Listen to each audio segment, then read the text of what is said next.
Bonsoir, docteur. Bonsoir, M. Ba. Ok, vous venez d'organiser 2 jours de manifestations à Conakry. Ces manifestations ont été émaillées de violence, il y a eu des morts d'hommes. Quelles leçons tirez-vous? Il y a beaucoup de leçons à tirer, mais en me résumant, je voudrais dire que nous sommes désolés que le pouvoir nous refuse un droit constitutionnel qui est consacré. Ce qui est beaucoup plus regrettable, ce n'est pas qu'ils disent ne pas autoriser la manifestation, qu'il y ait des bavures, qu'il y ait peut-être même pas de bavures, des ordres de réprimer violemment, dans la violence, ces manifestations, et qu'on se contente de dire que de toute façon, les agents de force de l'ordre n'étaient pas armés, alors que ceux qui ont été tirés, ceux qui sont morts et ceux qui sont blessés par balles sont des balles de guerre, donc c'est des armes de guerre, et ne sont autorisés ou ne disposent ces armes que les agents de l'État, les agents de la sécurité de l'État. Et donc, ce qui est donc beaucoup plus regrettable que face à la vérité, face à la réalité éclatante, qu'on se contente toujours de dire non, nous on n'a pas donné ordre de tirer, nous on n'a pas armé nos gens, c'est certainement des citoyens qui se sont tirés entre eux. C'est vraiment regrettable qu'il y ait autant de déficit de moralité. C'est vraiment ce que moi je regrette.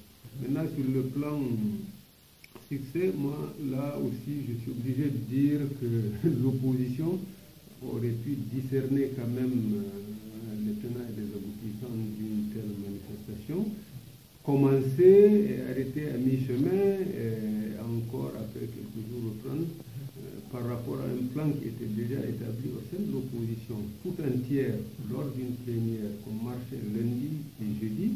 Je suis désolé qu'il y ait des contre-décisions qui ne tiennent pas compte de l'avis de l'ensemble des acteurs au sein de l'opposition. Si je vous comprends bien, vous voulez dire que la manifestation du mardi n'a pas requis l'unanimité au sein de l'opposition? Ça aurait pu requérir l'unanimité s'il y avait une concertation, ou alors si on a estimé que c'était nécessaire de continuer mardi et mercredi, qu'on n'attend pas le mardi soir encore pour dire que non, alors on arrête, alors que les populations étaient déjà éprouvées par les 2 jours de toute façon, et que encore il y avait une manifestation qui était prévue ce jeudi, qui n'a plus lieu par rapport à une déprogrammation qui n'a pas été concertée. Est-ce qu'on vous a concerté avant de prendre cette décision? Au niveau de l'UFD, je dis non. D'accord. Donc vous avez tout de suite parlé de l'usage de la force par les services de sécurité. Ce jour, vous aviez appelé à manifester contre l'insécurité, mais on a constaté que vos militants aussi ont fait des bavures, il y a eu des gens qui ont perdu des biens.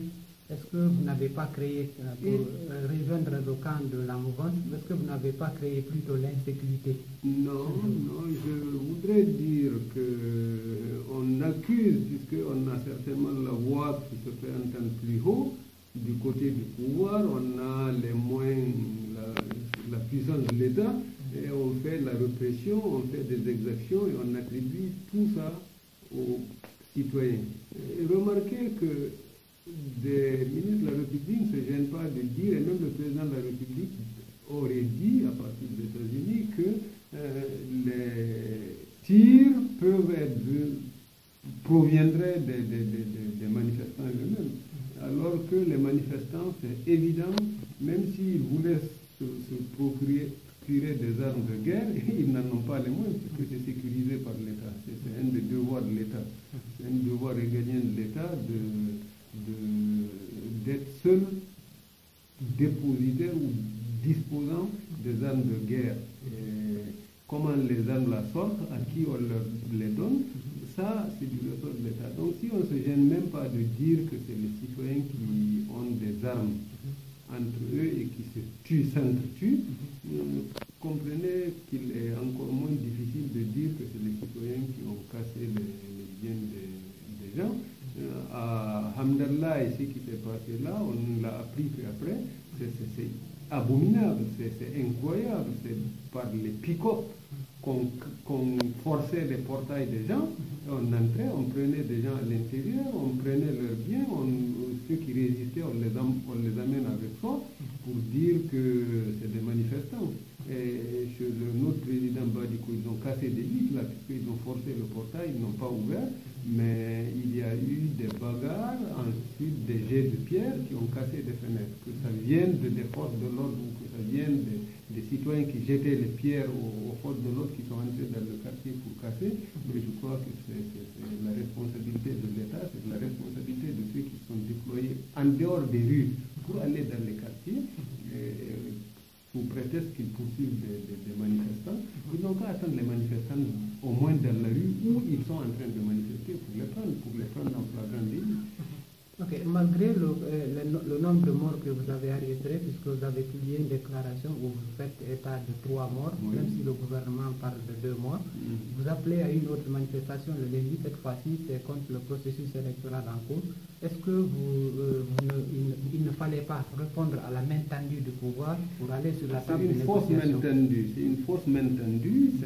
La preuve est que tout dialogue est voué à l'échec, c'est-à-dire quand il y a de la pression de cette façon et qu'il y a la communauté internationale qui est alertée, on chante sous tous les toits que nous tendons la main, en tout cas la porte du dialogue reste ouverte, alors que le dialogue, même si on couche là des conclusions les meilleures, les plus belles du monde, ça ne sera pas suivi d'effet, parce que ceux qui sont chargés de les appliquer sont de mauvaise foi. C'est ça le problème. Nous avons dit, pour l'instant, on a un dialogue